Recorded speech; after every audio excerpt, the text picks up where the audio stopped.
How many hours a day do you practice your skill set? Depending on who you ask, depending on the mentor you talk to, depending on the skilled person who has the authority and the right to tell you about skill set, they'll tell you it ranges. But if you look at the book by Mr. Malcolm Gladwell, The Outliers, he talks about how if you haven't at least put in 10,000 hours into your skill set, you can't call yourself a professional at anything you do. My sister's boyfriend, who is extremely successful at what he does, he also told me, unless you've been doing something for 10 years, he says, you don't have a right to complain about anything. 10 years! I remember this one time, we were talking about my video marketing company, and he was saying, I was complaining about this, I was complaining about that, I wanted to be rich, I wanted to do this, I wanted all the success, the things that normal, young, unskilled, not known, novice entrepreneurs say.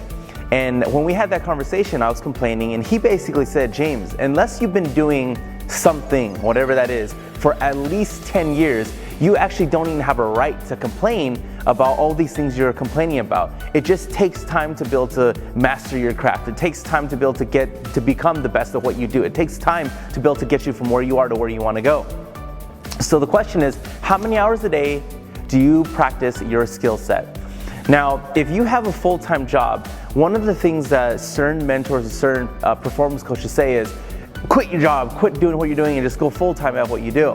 And it's really not a realistic proposal for many people who have full-time jobs and families. If you're by yourself, you're a bachelor or bachelorette, and you have nothing going on, and you can have the ability to quit, and you can live at home with your mom, you have no bills, then maybe that's an option. But for most people that are entrepreneurs, that have a great idea, that want to do something, they don't have the option to be able to just quit what they do and just do that full-time. So one of the things with time management that we spoke about earlier is, as you're reviewing your schedule, as you're going over your schedule and you're putting work, and then you put in the lunch for 30 minutes, and then you're putting in this, you're putting that, brushing teeth, getting ready, then your priority list, and all those things that we talked about.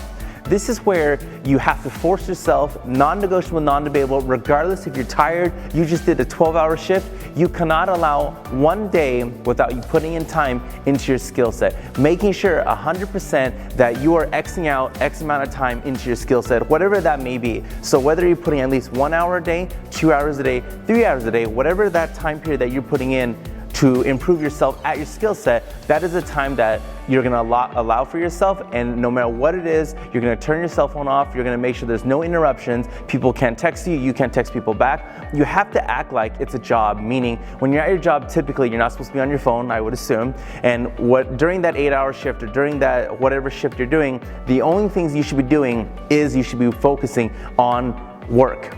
And that is what I recommend when your skill set. Whatever you decided that your skill set is, to make time for that, to make it work, you have to make sure you're Xing out that time period. So there's nothing that's gonna interrupt you. That's all you're gonna do. You're only gonna focus on that skill set for that 1 hour. That's 60 minutes, that's all you're gonna do.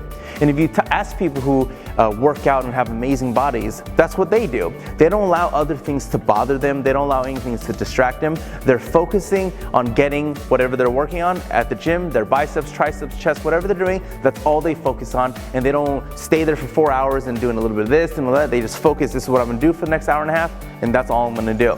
And the same thing with your skill set. Whatever that skill set is, do not allow anything to stop you from working on it that day. Sometimes people say the 10,000 hour rule is overwhelming. Sometimes people say the 10,000 hour rule sounds like too much. And it does seem overwhelming, but it's kind of like, as we spoke about earlier, going to California. You can't see going to California. You just know that yard by yard makes it hard, inch by inch makes it a cinch. So hour by hour that you put into your skill set, those hours, believe it or not, day by day, are compounding. It's smarter, instead of working on your skill set for 1 day out of the month for 8 hours, just do an hour a day every single day. Work on it and get better, and learn from it and get better and better and better.